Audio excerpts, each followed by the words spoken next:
नीलम गोरेंचं वक्तव्य मूर्खपणाचं. साहित्य संमेलनातील गोरेंच्या वक्तव्याचा शरद पवार यांच्याकडून जोरदार समाचार. गोरेंना 4 टर्म कशा मिळाल्या सर्वांना माहिती, पवारांचा टोला. उपमुख्यमंत्री एकनाथ शिंदे आमदार आणि खासदारांसोबत प्रयागराज दौऱ्यावर. महाकुंभात शाही स्नान, साधू संतांची देखील भेट घेतली.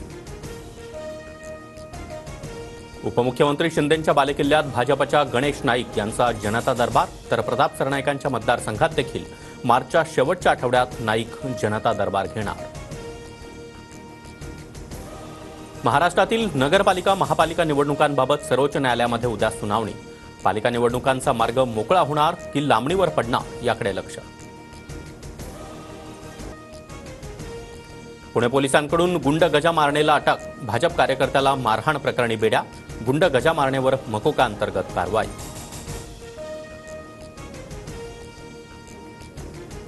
आरबीआयकडून न्यू इंडिया कॉर्पोरेटिव्ह बँकेच्या खातेदारांना दिलासा. खातेदारांना आता 25,000 रुपये काढता येणार. राजधानी दिल्लीनंतर मुंबईची हवा विषारी. कर्करोगाचा धोका वाढला. दक्षिण मुंबईसह गोरेगाव, मालाड, बोरिवलीमधील हवा विषारी. खबरदारी म्हणून मास्क वापरण्याचं आवाहन.